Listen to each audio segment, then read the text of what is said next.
Dear student, चलो आज हम देखने वाले processes and its types of thermodynamics. Okay, thermodynamics से प्रोसेस और टाइप्स देखेंगे।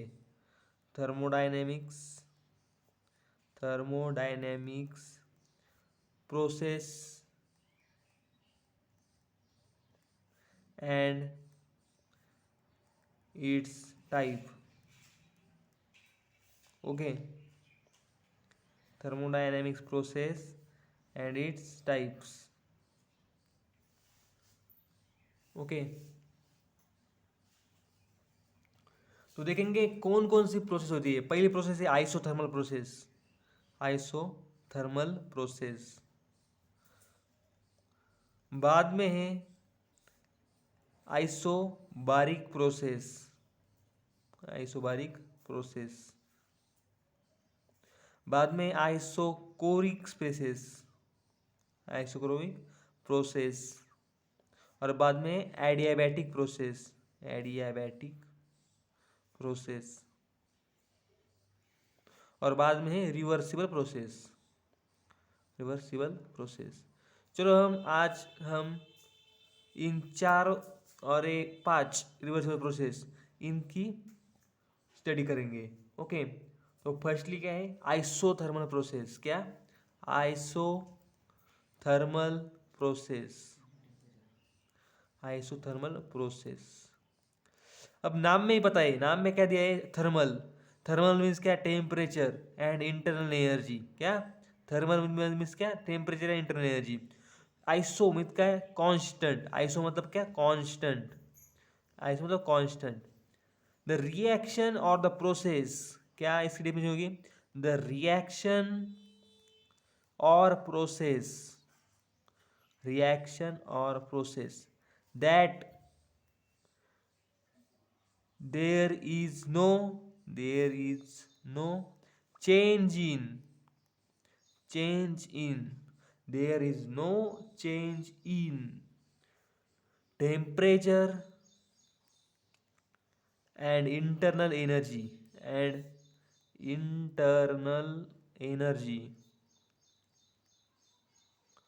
is known as क्या? is known as isothermal process। isothermal process। इसमें क्या होता है? In such a process, heat flows from the system to the surrounding and vice versa so that it keeps the temperature constant। मतलब क्या?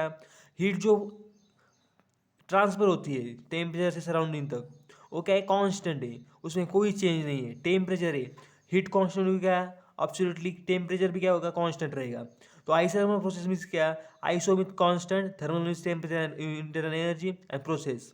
The constant temperature and internal energy is known as isothermal process। delta T is equal to 0 and delta U is equal to 0। Okay, next है isobaric process. क्या? Isobaric. क्या? Isobaric process. Okay, समझ में आया? पहला क्या था? Isothermal process. आइसोथर्मल में क्या था?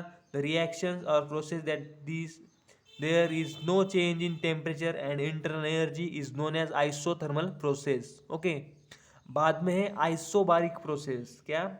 आइसोबारिक। इसके नाम में भी क्या है? आइसो मतलब कांस्टेंट। आइसो मतलब कांस्टेंट। और बारीक, बारीक मतलब बार। बार किसका यूनिट होता है? बार होता है यूनिट प्रेशर का। क्या है? किसका? प्रेशर का। ओके, एंड प्रोसेस मतलब क्या? द रिएक्शन और process that there is no change in its pressure, there is no change in pressure is known as isobaric process। क्या? isobaric process। What? isobaric process। चलिए देखते हैं इसका example क्या देखते हैं। आइसोथर्मल प्रोसेस का एग्जांपल क्या देखा हमने कि heat flow from the system surrounding and vice versa at keep that constant temperature. ये था हमारा आइसोथर्मल प्रोसेस का एग्जांपल। अब आइसोबारिक प्रोसेस का एग्जांपल क्या होगा? चलो हमें एक कंटेनर लिया। क्या? कंटेनर लिया हमने। कंटेनर लिया और उसे ओपन छोड़ दिया, ओपन छोड़ दिया मतलब क्या, कंटेनर के बीच में जो प्रेशर होगा और कंटेनर के बाहर में जो जो प्रेशर होगा वो सेम होगा। मीन्स क्या, there is no change in pressure. What is, there is no change in pressure, there is no change in pressure, no change in pressure. क्या, no change in pressure means क्या, there is no change in pressure, there is no change in pressure मतलब delta P is equal to zero. क्या, delta P is equal to zero. Okay, then है isochoric process, isochoric process. इसमें भी क्या है, the reaction और process, the reaction, हम बार बार reaction क्यों ले रहे हैं, हम पढ़ रहे हैं केमिकल थर्मोडायनेमिक्स और केमिकल केमिस्ट्री में रिएक्शन होती है, इसलिए हम बार बार रिएक्शन यूज शब्द का यूज़ कर रहे हैं। क्यों यूज़ कर रहे हैं, हम केमिकल थर्मोडायनेमिक्स देख रहे हैं। अगर फिजिक्स में होते तो हम डायरेक्ट प्रोसेस लिखते, लेकिन यहाँ पे हम रिएक्शन लिखते हैं। वो किस लिए, केमिकल थर्मोडायनेमिक्स के लिए। हमें आगे केमिकल्स की स्टडी करनी है, विच इज थर्मोडायनेमिक्स के रिलेशनशिप में। ओके, तो फिर देखते हैं आइसोकोरिक प्रोसेस। इसके नाम में ही दम है। कैसे नाम में दम है, देखो आइसो में क्या, कांस्टेंट, आइसो मतलब क्या, कांस्टेंट।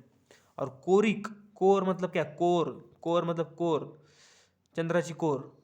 कांस्टेंट, वॉल्यूम, वॉल्यूम का वॉल्यूम करता है, वॉल्यूम, वॉल्यूम समझता है क्या, कोर मतलब volume, volume is known as constant volume process, the reaction that there is no change in volume, volume in its process is known as, is known as isochoric process, isochoric process. समझ में आया।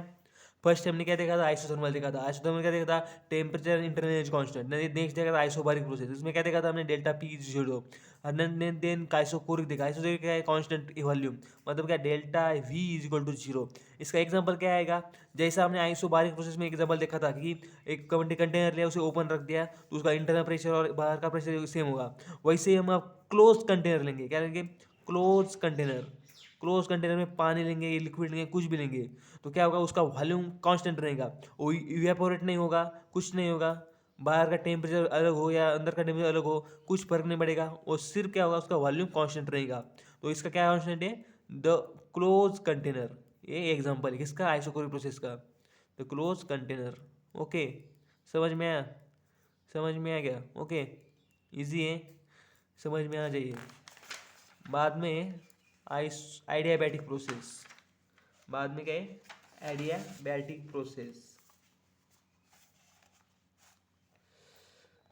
Okay, then next देखते हैं आइडियाबैटिक process, आइडियाबैटिक बैटिक process.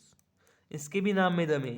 कैसे नाम में दम है, आइडियाबैटिक नाम थोड़ा उच्चार उसका अलग है, आइडियाबैटिक, बैट से मार रहा है तो क्या होगा, हीट तो जनरेट होगी। ओके, लेकिन फिर देखते हैं इसमें क्या है, आइडिया मतलब क्या, आइडिया, आइडिया मतलब क्या, हीट, और बैटिक क्या, कांस्टेंट। हीट क्या, कांस्टेंट रहेगी इसमें, हीट कांस्टेंट रहेगी, हीट कांस्टेंट रहेगी। Okay, heat constant. इसकी डेफिनेशन क्या होगी, अ process in which, a process in which there is no exchange of heat, there is no exchange of heat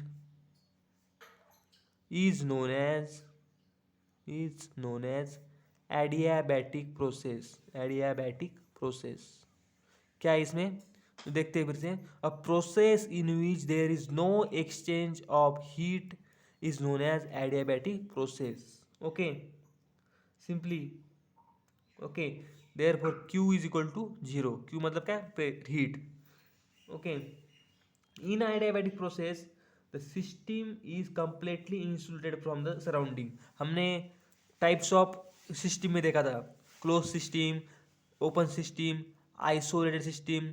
तो आइसोलेटेड सिस्टम जो है वो क्या एग्जांपल है, एडियाबैटिक प्रोसेस का एग्जांपल है। क्या है, isolated system. Isolated system is an example of adiabatic process.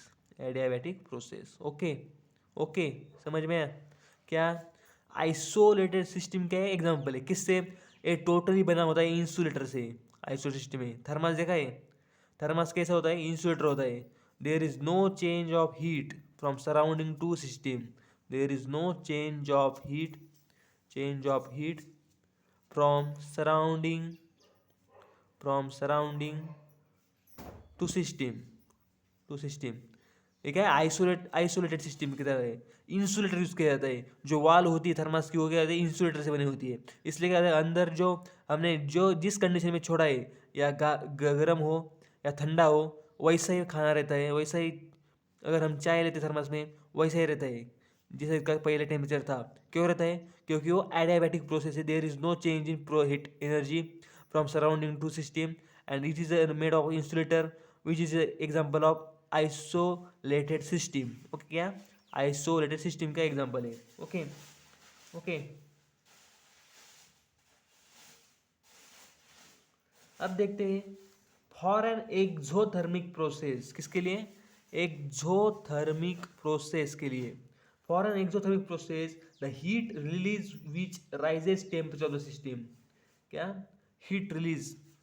अब अंदर ही अंदर क्या होगा, देखो चाय में कुछ टेम्परेचर है, ज़्यादा टेम्परेचर है, वो क्या करेगा, एक्सोथर्मिक प्रोसेस है, वो सिस्टम का टेम्परेचर बढ़ाएगा। क्या करेगा, बढ़ाएगा। तो क्या होगा, if the system is exothermic तो क्या करेगा वो, हीट एनर्जी इवॉल्व करेगा। हीट एनर्जी इवॉल्व करेगा। Heat energy evolve heat energy evolve क्या करेगा, हीट एनर्जी इवॉल्व करेगा। और इंडोथर्मिक होगा, अगर इंडोथर्मिक होगा तो क्या करेगा, हीट एनर्जी इवॉल्व मतलब क्या, छोड़ना। और इंडोथर्मिक क्या करेगा, एब्जॉर्ब करेगा। क्या करेगा, एब्जॉर्ब। मतलब अगर एक्सोथर्मिक प्रोसेस होगी, एक्सोथर्मिक प्रोसेस अगर होगी, माइंड में सेट कर लो, ये बात बहुत इंपॉर्टेंट है। अगर एक्सोथर्मिक प्रोसेस होगी तो क्या हीट इवॉल्व होगी, सिस्टम की टेम्परेचर बढ़ेगा, सिस्टम का टेम्परेचर बढ़ेगा। अगर एंडोथर्मिक होगी तो हीट एनर्जी एब्जॉर्ब की जाएगी। क्या करेंगे, heat energy absorb. Okay, heat energy absorb, mind में सेट कर लो, heat energy absorb, heat energy absorb. Then system का टेम्परेचर क्या होगा, कम हो जाएगा। ओके, काउस्टिक सोडा देखा है आपने, caustic soda it's a well known example of endothermic reaction. वो क्या करता है, पानी में डालते हैं हम, वो क्या करता है, टेम्परेचर को कम करता है और हीट एनर्जी एब्जॉर्ब करता है। वैसे सिंपल सिंपल हमने निरमा लिया, उसे हमने पानी में डाल दिया तो क्या करता है वो क्या करता है, क्या करता है वो, सिंपल सिंपल देखो फिर से बताता हूँ मैं। सिंपल सोडा लिया, वो पानी में डाल दिया तो उसका टेम्परेचर बढ़ जाता है, पानी से पानी का थोड़ा थोड़ा बार। तो क्या था, हीट इवॉल्व होती है, मतलब क्या सिस्टम की टेम्परेचर इंक्रीज होता है। ओके, ये हुआ एडियाबैटिक प्रोसेस में। ओके, अब नेक्स्ट देखते हैं हम रिवर्सिबल प्रोसेस। रिवर्सिबल प्रोसेस क्या, रिवर्सिबल रिवर्सिबल प्रोसेस क्या देखते हैं हम, रिवर्सिबल प्रोसेस। क्या देखते हैं, रिवर्सिबल प्रोसेस। ओके, इसमें consider gas enclose in cylinder fitted with movable piston that external pressure speak external extra extra पे बुक में वो दिया है।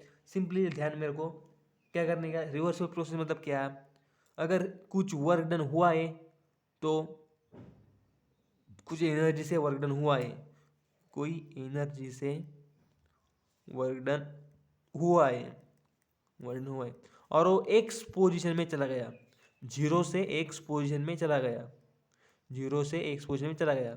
ओके, उसका हो गया, वर्क डन हो गया। और फिर से अगर वो एक्स पोजीशन पे जीरो पोजीशन में आता है, फिर से अगर वो एक्स पोजीशन से जीरो पोजीशन में आता है तो उसे हम कहते हैं reversible process. Simply reversible process. Okay, book में बहुत सारा नॉलेज दिया हुआ है, उस नॉलेज की ज़रूरत नहीं है। सिंपली सिंपली क्या देखने का, अगर एनर्जी से वर्क डन हो रहा है तो जीरो से एक्स पोजीशन तक कोई वर्क गया और बाद में फिर से एक से जीरो तक आया तो क्या होगा, रिवर्सिबल प्रोसेस हुई। फॉरवर्ड रिएक्शन और backward reaction is known as reversible process. Okay, then next क्या है, फीचर्स ऑफ रिवर्सिबल प्रोसेस. इसमें क्या, अब फीचर देखो, the driving and opposing forces differ from the infinitesimal small amount.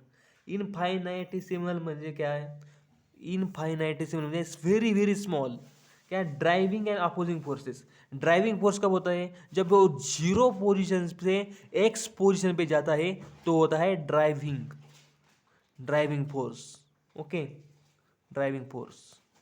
Okay, और उस एनर्जी के लिए जो कोई फोर्स अपोज करता है वो होता है अपोजिंग फोर्स. मतलब क्या, फ्रिक्शन होगा, कुछ और प्रोसेस, कुछ और एग्जांपल होगा, कुछ एग्जांपल ऑफ फोर्स होगा, वो क्या है, opposing force. Okay, the process can be reverse by an infinitesimal change in conditions. Reverse process में क्या होगा, थोड़ा सा चेंज होगा, इनफाइनाइटेसिमल चेंज, और कभी होगा भी नहीं. ऐसा है. ओके, समझ में आया सिंपली. बाद में क्या, the reversible process proceed infinitely slowly and takes place infinite number of steps. Okay, अब एक रिवर्स प्रोसेस क्या है, इनफाइनाइटली क्या है, स्लोली है, एकदम स्लोली प्रोसेस है. कब होगी, इसको बहुत देर लगती है. ओके, लेकिन इनफाइनाइट नंबर ऑफ स्टेप्स इसमें है. Okay, at the end of every steps of the process the system attains mechanical equilibrium with surrounding at certain position, क्या, इट्स एक्वायर इक्विलिब्रियम. ओके, जब जीरो से निकला था एक्स तक गया था, एक्स से निकलेगा जीरो पे आएगा, तो कोई ऐसी कुछ कंडीशन होगी, ऐसी कुछ स्टेबिलिटी होगी जहाँ पे वो अटेंड करेगा इक्विलिब्रियम. ये है features of reversible process. Okay, समझ में आया. फर्स्ट हमने क्या देखा था, आइसोथर्मल प्रोसेस. बाद में क्या देखा हमने, आइसोबारिक प्रोसेस. बाद में क्या देखा हमने, आइसोकोरिक प्रोसेस. बाद में देखा हमने एडियाबैटिक प्रोसेस. बाद में क्या देखा, रिवर्सिबल प्रोसेस. इनमें सब में क्या था, पहले आइसोथर्मल प्रोसेस में क्या था, आइसोथर्मल प्रोसेस में था डेल्टा टी जीरो और delta U equal to zero. Then isobaric process में क्या था, delta P equal to zero. Then isochoric process में क्या था, delta V equal to zero. Then adiabatic में क्या था, क्यू इक्वल टू जीरो. और देन इरिवर्सिबल में क्या है, जीरो से निकला एक्स तक गया और एक्स से निकला जीरो तक आया. ओके, इतना ही काफ़ी है आज के लिए. Thank you.